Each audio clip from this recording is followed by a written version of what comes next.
one of the reasons I think even in the 2024 elections is that we got so carried away by the surround sound. As we know, the spectacle of politics. I mean, Narendra Modi ji and the BJP are experts at creating a spectacle around politics, and we got carried away by that. About 114 former congressmen who got BJP tickets. So, the Congress Mukt Bharat that we talk about, it's a Congress Yukt BJP. The Congress will have to decide what is the role of Priyanka Gandhi going ahead. I do agree that, some of his moral and political authority has been weakened by what happened in 2024. But I also mentioned that when you've been in politics for as long as Mr. Modi has, over 50 years, you build a survival instinct. Are we really an electoral democracy with a level playing field? That, according to me, is a more enduring question. Modi's, Rahul's, they will come and go. But what about the nature of our democracy? So we'll discuss your new book. Congrats on it. Very interesting book. I just finished reading it. So you begin the book with a sort of mea culpa, saying that admitting that you're one of the many journalists who got the election wins wrong. So you predicted 280 plus seats for the BJP, even though your ground reporting indicated that that was not really the case. And the surveys also predicted huge victory for the BJP. So while writing the book, you admit that the original title was something else, and when the results actually came, you had to retitle the book and I guess rewrite it extensively. So has it been, as a journalist, a humbling, a sort of educational experience for you, even though you are a senior journalist? How was this result for you? First of all, thank you very much for speaking to me and giving me a chance to talk about my book to your readers and viewers. Look, I think the fact is that as I started the book in the introduction and say all these know-it-all pollsters and journalists who believe that they are the only ones who know which way the wind is blowing, who is winning. I think this election of 2024 has been a reality check for them, because how do you predict what will happen in a country of 97 crore voters, out of which about 65 crore vote? I mean, at best, you and I may meet 1,000 people. How do we accurately predict what a country as diverse as India will do? So I think in a way, it was a wake-up call, a reality check for journalists and pollsters, because we don't put enough statutory warnings when we throw numbers at our readers. We say so-and-so is winning, this is the margin, and we are, the viewer or reader is expected to believe that we know everything. When the truth of the matter is, we also at times are struggling to unravel what really is happening. So I think it was humbling that a result which everybody thought done deal. You don't even need to have an election. Mr. Modi is 100% going to win 300 plus. NDA will be 400 plus. Why have an election then? If I'm a voter, I would ask, don't have an election. The journalists have already decided, or the pollsters have already decided. So I think it's important to do a mea culpa so that we can reboot ourselves, try and be a little more humble in the future, accept that none of us can get it exactly right. This is not a match sum. And we should stick to doing what we do best, which is reporting. I think let's leave predictions for whoever wants to predict. But I think by and large, I think this election has been a lesson for pollsters, journalists, and politicians that never take the Indian voter for granted. Never, ever take the Indian voter for granted. Right. You yourself had a legendary career, and as your former colleague Sandeep Bhushan once wrote, you were satellite television's first anchor, come reporter, come editor. So now that you have done 30 years in the field, how do you view the evolution of news channels in India? That's a great question. And I think this month marks 30 years since I joined television journalism, 6 years before that in print. And in a sense, I have come from a pre-computer age. I mean, when I joined the Times of India in 1988, there were no computers in the office. There was only a typewriter. And now we are in the age of mobile journalism, citizen journalism. I've seen how it's evolved. And I just feel that uh, the one thing that journalists today don't do, which the previous generation did, was to press the pause button, to reflect, to introspect. And a book gives you that opportunity, which I think daily news doesn't give me. Daily news, you're hurtling from one story to another in a manic manner. And uh, I think that's the problem that television news has. Television news over the years has become about, how do I keep the screen buzzing with breaking news all the time? And as a result, perhaps less and less space for long format or more studied discussions. Noise has scored over news at times. As I keep saying, sensation over sense and chaos over credibility. So I think as journalists, we have to introspect as to what could we have done differently. My own view is that I think we needed to be a little bit more, constantly be willing to press that pause button and reflect a bit more rather than just hurtle from one story to another. And one of the reasons I think even in the 2024 elections is that we got so carried away by the surround sound. As we know, the spectacle of politics. I mean, Narendra Modi ji and the BJP are experts at creating a spectacle around politics, and we got carried away by that uh, to the point where I think one of the journalists are supposed to uh, keep some measure of distance from politicians as well as from the noise around them. Don't get carried away. That was one of the lessons I was taught: is just report what you see, not what you think is going to happen. And I think over the years, because we are, journalists also became stars. We were on television all the time. I mean, in print, my byline was by a staff reporter. Then, your face is on TV. Then you become an anchor. So you become a bit of a celebrity. And I think we also got caught a bit in that celebrity cult and thereby thought we are the sole pundits who know everything. So I think the evolution of the profession over the years, we've almost been devoured by the revolution we created. TV was a huge revolution, but sometimes revolutions devour their own. And that happened to some extent, I think, with the television revolution.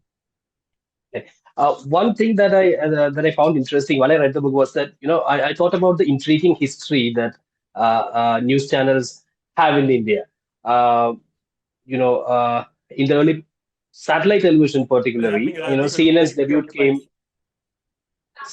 debut came when in the Gulf War was going on. It was the 90s, and I think uh, that brought live war to the drawing rooms to Indian households. So the way that news channels have evolved here has taken that as the bedrock. Uh, that impact seems lasting. The way the CNN brought the live news coverage of Gulf War to Indian drawing rooms. Even today, primetime debates often resemble a verbal battleground of ideas and perceptions. So, do you think Indian visual media is still influenced by that coverage of the Gulf War uh, by the CNN in the 90s? Look, CNN brought live news TV coverage into drawing rooms for the first time, and the Gulf War was an example of that. I think what CNN showed is that news. See, we were entering a world of real time news. Until satellite television brought in live news, you got your news the next morning from the newspaper. Digital has compressed that further. WhatsApp has compressed that even further. Everything is in real time. And I think what we did is look, you can't defeat technology. Technology will provide you. And what's wrong with that? There's nothing wrong if you get your news faster than you did in the past. Communications has to change. You can't be static. I think what the mistake we made is that while we were, carried away by the fact that we now had the power of technology to transmit live, when you're live on air, and I mentioned this in my book in a case of the farmers' agitation, where I, uh, got got maybe I got a situation badly wrong about a farmer who allegedly had been killed during the agitation, and it turned out that what his family and friends were claiming was not true about the manner of his death. But when you are in a live situation, you sometimes need to exercise greater due diligence. then whether it is war or whether it's a riot, whether it's a protest movement. So while we embrace the technology that the CNNs of the world provided in the 90s to allow you to have live satellite TV, we needed to be conscious that with every power that we have comes greater responsibility and accountability. And therefore, every word has to be measured that much more carefully. We have to look at the visuals more carefully. Uh, and I think from time to time, I think that's been the problem. So I think the CNN revolution was there. It was useful. It was important, but we should have been a little bit more conscious of the fact that technology alone should not dictate the process of news gathering. Right. I think you're implying that the editorial standards didn't actually come with the technology. The scene. A very interesting example that you share in the early part of the book is how Narendra Modi strive for headline grabbing event management. Bhatt recounted how when the BJP in Gujarat was complaining about lack of coverage, the Congress was in power then, and the BJP was complaining about lack of coverage, and Narendra Modi told workers to bring colorful rugs from 182 assembly constituencies and gather at a Maidan in Ahmedabad. And sure enough, the next day, in the front pages, the pictures were all there.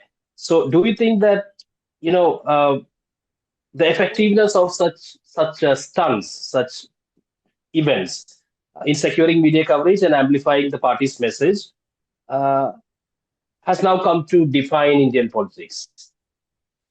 Look, uh, as was said famously, the medium is sometimes the message. And yes, event management and the politics of spectacle, as I call it, does matter. And Mr. Modi has mastered it. He has a PhD in the art of political event marketing. Uh, and look, it's done in the corporate world. So it's not as if, but it's come into politics perhaps so dramatically only in the last decade or so because of the power of the media. Uh, Again, if uh, I want to it's shock and awe politics. You want to shock the viewer, you want to leave them awestruck. If you recall, in his first election of 2014, also Mr. Modi had come in a hologram, suddenly appearing before an audience.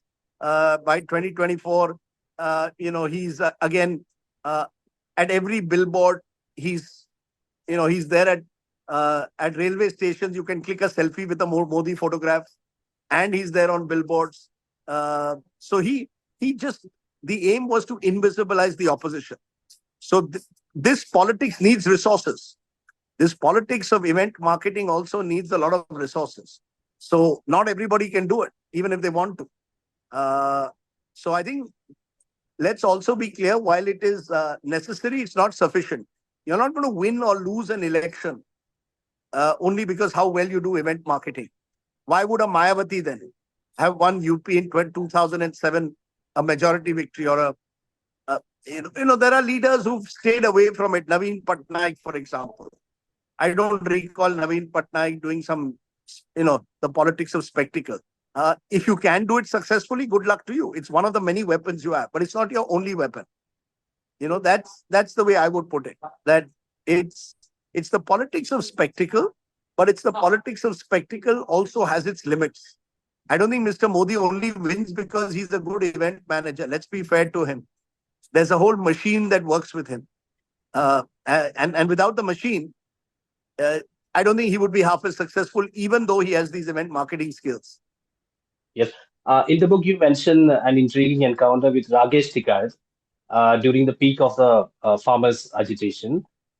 You describe him as having the perfect rustic look with the graying bird, overgrown bird, and then while he was raising slogans and broadly criticizing the Modi government regarding the controversial farm laws. And when you asked him specific questions about what he actually why he actually opposed the farm laws, he didn't have that specific answer and he brushed aside the questions. So many critics argue that the farmers' movement, even though it was earnest and significant, and but it ultimately amounted to a spectacle. It actually did more harm than good for the economy. So, in the background of your observations regarding Tikait, how do you view that criticism?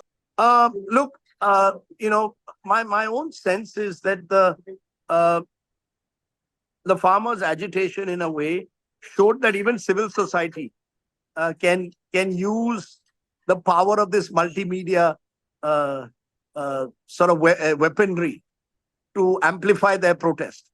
They were able to convey the impression as if all the farmers of India were out on the street, which is not the case. So I think the farmers did what uh, many protesters across the world now do: use the media to amplify their protest because they feel otherwise there are not enough spaces for them. So they became the voice, almost like an anti-establishment voice. And whether their protest was, whether their causes were justified or not, whether they were fighting on the right issues, that's the subject of debate. But I think what was clear is there wasn't enough attempt made at consensus building. You see, I think one of the things in a country as diverse as India, the challenge is to take along all the stakeholders. And so while there will be some farmers who were pro the farm laws, others were anti it. At the end of the day, you needed to bring everyone across a table, which never happened till it was too late. Uh, and I think there's a lesson in it. Again, that you know, power cannot be so centralized that you don't reach out to all the stakeholders in our system. So while you and I could argue that the farmers' agitation, and I mention it in the book, there are serious question marks over some of the issues that they were raising. You cannot deny their spirit and the fact that they were staying in through the winter months out in the open. In itself is a challenge to the establishment, right? So if those in power have certain weapons with them, those outside the power system will also use the weapons available to them, and one of them is street protest. Let's not criminalize it. My problem is we ended up criminalizing the farmers' protest to the point where the farmers, uh, were, as I mentioned in the book, were called terrorists. I mean, that's unacceptable, right? I mean, you can disagree with them. You can have a conversation with them. You can dialogue with them.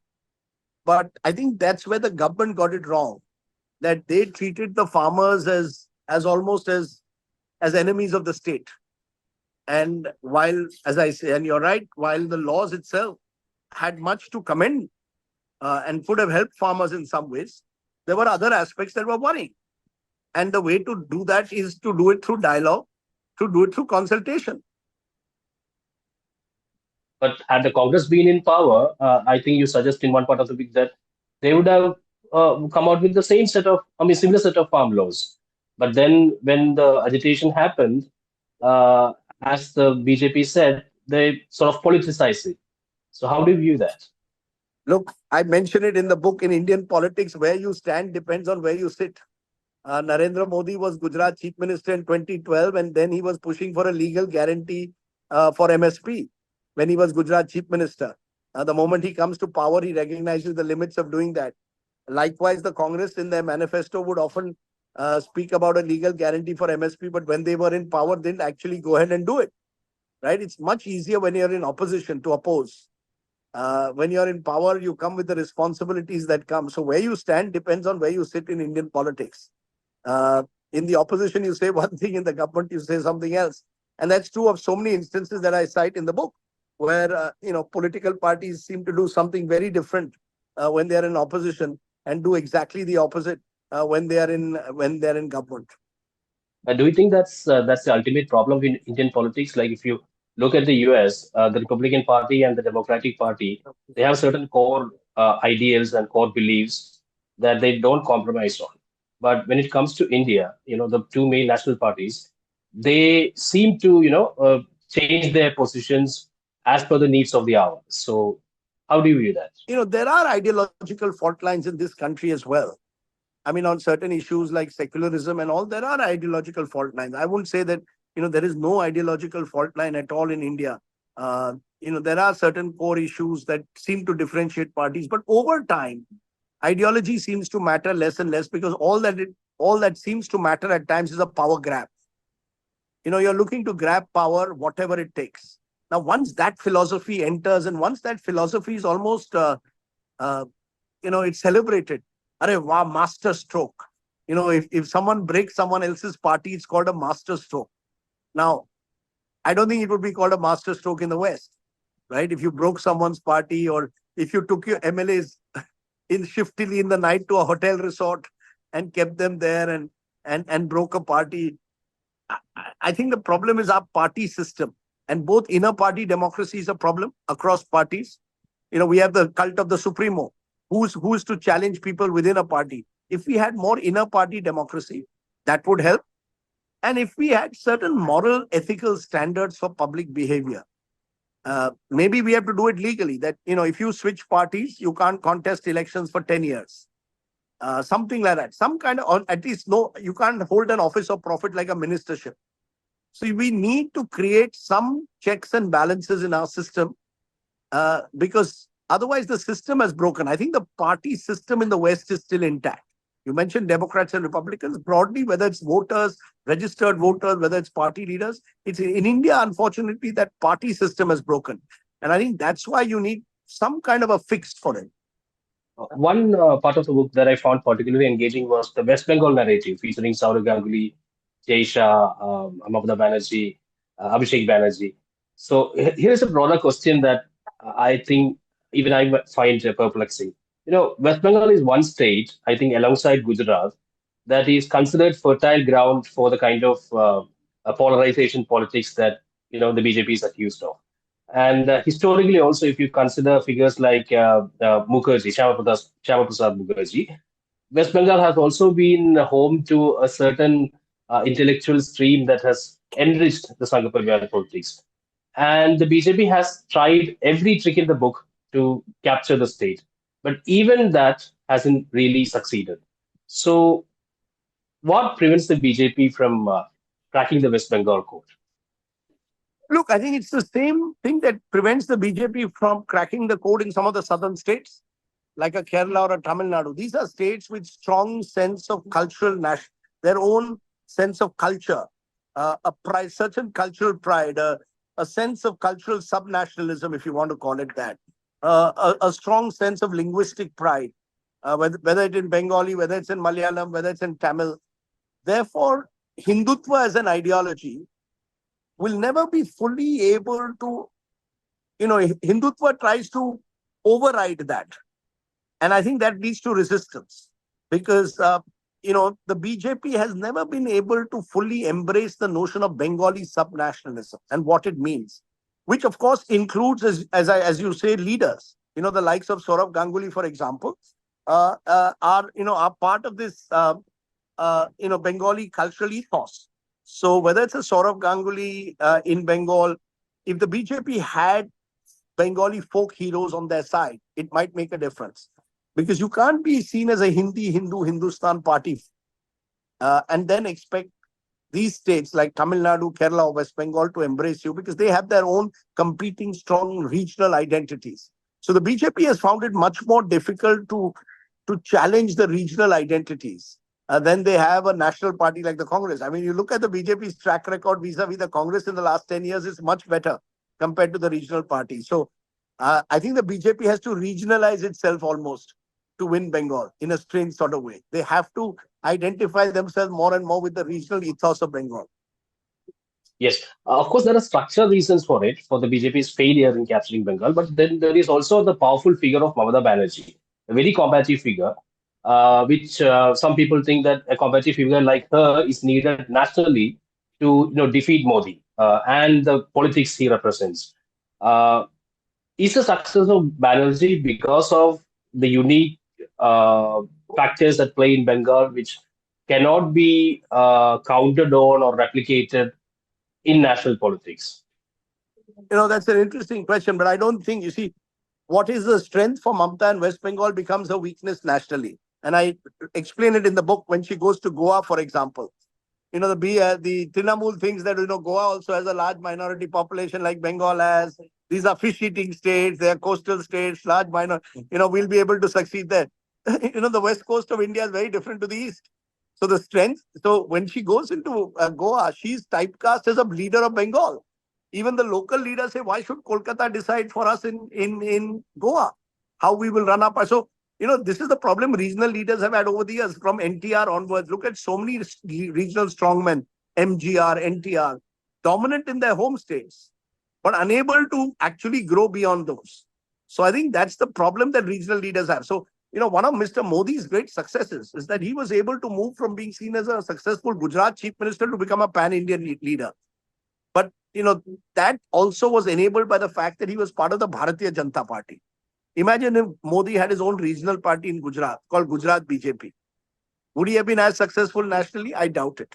So I think regional leaders have strengths because of which they are very attracted to their home base, but that becomes their weakness when they try to spread their wings beyond their state.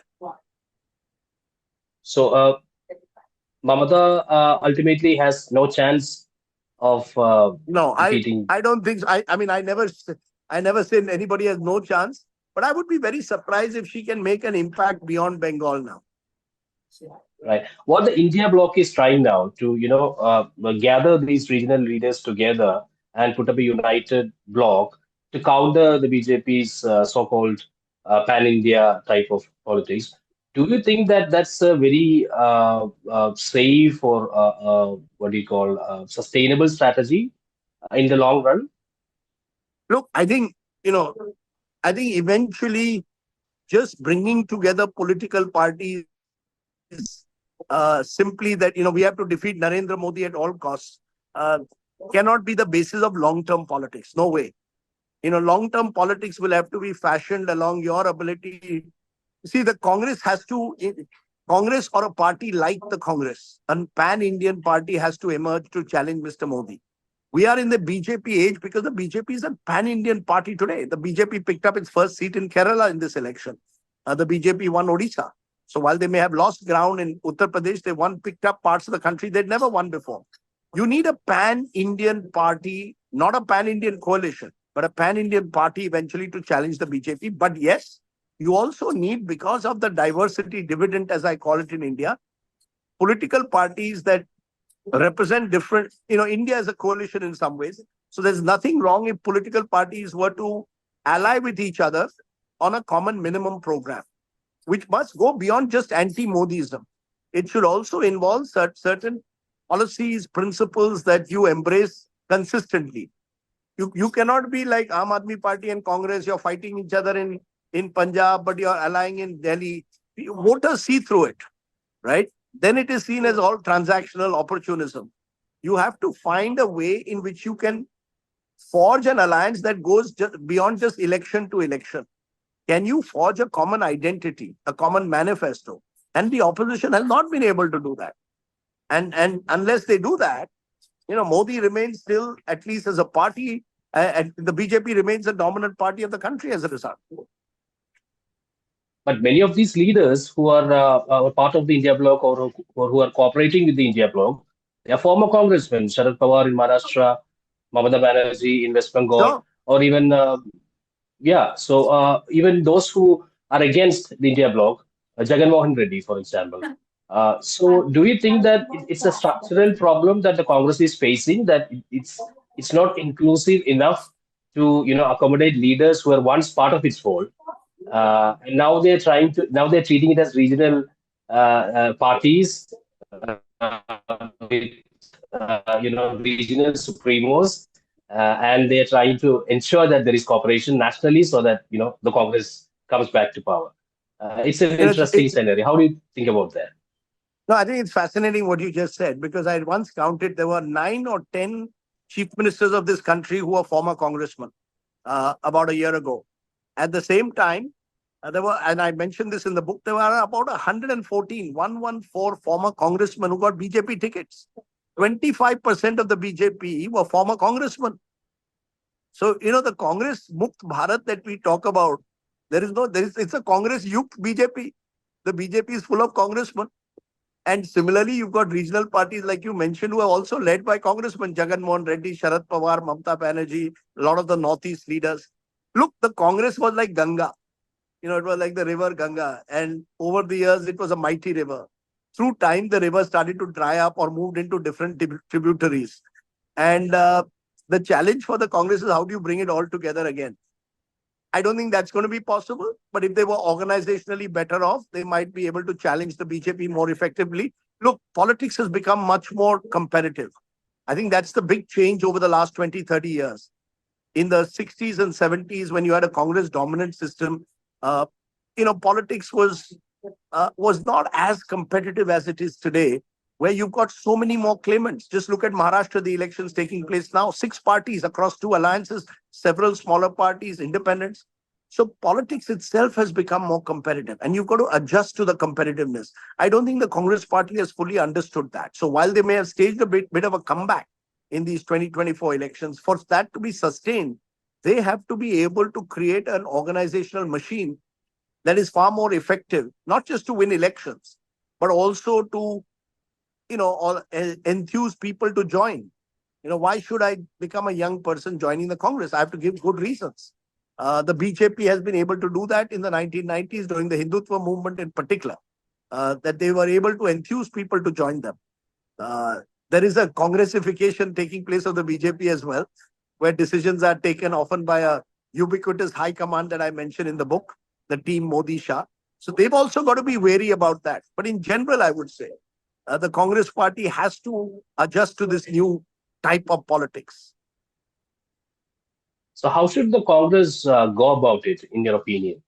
Now that it has, one could say that right now in Rahul Gandhi, Congress has perhaps the most broad-minded, inclusive leader who can accommodate views across the spectrum, and that's one reason that you know people, leaders of the India bloc, largely respect him.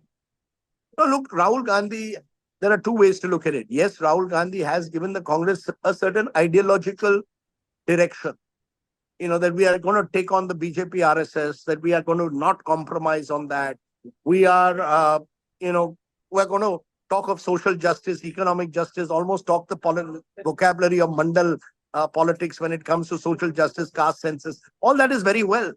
But a political party also needs to get its organizational strength together. You can't, it's not enough to stand up at a rally and talk about ideology. You also need to have people on the ground, boots on the ground, at the booth level, who are willing to take your ideology to the masses. Or you need those. You need an army almost out there. I think the Congress needs to recognize that it's not enough. It's important to have an ideological direction, but it's equally important to have organizational muscle. And that is, you can go to parts of the country where there are no Congress district elections that have been held for years, where the same people have been in the party for 30, 35 years, win or lose. That has to change. So the Congress party needs a reboot. Otherwise, look at what happened in Andhra Pradesh. The party got taken over eventually by Jagan. And the Congress was left sort of floundering almost. So any political party needs to constantly re-energize itself. And that's not happened with the Congress party. It's all, it's remained in a way the grand old party. In the book, you make clear your views about Rahul Gandhi. How do you view Priyanka Gandhi now? She's finally making her electoral debut. She's still General Secretary without a portfolio. I'm sure she'll in all likelihood win Wayanad. But again, the Congress needs to create, I think, a more defined role for her. What's her role? Is she simply someone who's going to come up during it at election time, wave her hand, ask for votes for the party, or will she have a role to play in the organizational reboot of the party? They tried it in Uttar Pradesh, it didn't work. But that doesn't mean it may not work elsewhere. Are you going to give her that opportunity on a sustained basis? So I think even if she wins Wayanad, as she's likely to, the Congress will have to decide what is the role of Priyanka Gandhi going ahead. I mentioned in the book one Congress leader saying Rahul and Priyanka are our double engine. But what does that mean? What does this double engine do? How do you separate their roles? What are their defined responsibilities? You can't just tweet occasionally and wave your hand. You need something more. She will need a clearer role going ahead. What that role is, I don't know. But I do mention in my book that, how Prashant Kishore had suggested one kind of role for all the, how to divide power. Rahul would be parliamentary party leader. Someone else would be the president, and Priyanka would have a more organizational role. But whatever it is, a political party needs to have clear, defined rules for its people. The BJP has that to an extent. There's a clear, what is Narendra Modi's role and what is Amit Shah's role is pretty clear in that party. I think the Congress will need, not just with Priyanka, with many of their leaders, need to decide how are we going to use them best. Right. Uh, Priyanka Gandhi is in Wayanad and she'll most likely win the seat. But there are critics who say that this makes the Congress go back to its old family-centric approach now that three of the family members would be in parliament. What is your perspective on this criticism? Look, I think this is a vulnerability that the Congress has, but it's there in most parties. Yes, in Congress it gets accentuated because it's the Gandhis are the decision makers. So the decisions are taken within a family. But dynasty politics exists across parties, including the BJP, with perhaps the exception of the left. By and large, political parties have become family oriented, wherein even BJP politicians push for their children to be made MPs and MLAs. But I do think the Congress needs to look at this question much harder. How are you going to create a system where you encourage other talents also to emerge who may not necessarily be linked to a family? And can you make your decision making truly decentralized? I think this is the big challenge. Can you make your regional leaders so autonomous that, they, like the Congress had in its glory days, powerful regional satraps who delivered their home states? Can you do that? And I think that, for me, is a big challenge for a party like the Congress, which has sort of been umbilically tied up to this one family. It's a challenge for the BJP also post-Modi. How are you going to build, are you still so dependent on Mr. Modi to pull you in extra votes? Can you win without Mr. Modi sort of leading your campaign? So I think every political party today has different challenges, but the Congress's one challenge certainly is, how do I, while, while sort of, how do I look beyond every decision being almost dependent on what the family wants? And you're right, when you have three members, that question will be raised in Parliament. But the problem for the Congress is if they don't, if the family isn't there, will they survive?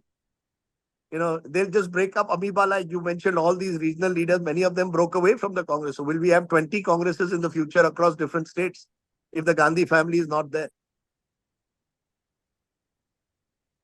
One final question. Modi is for the first time playing the part of a coalition leader. He has never been in a position where he had to play that part. For the next for a few years, he'll be forced to play the part. Do you think that he would be in a position to come back to the earlier pre 2024 position where he was all powerful, where he could muscle through legislation, his policies, and all that? How do you view Modi's new avatar as a coalition leader I compared to the briefly, predecessors? I only briefly touch upon it in the epilogue, where I do agree that, some of his moral and political authority has been weakened by what happened in 2024.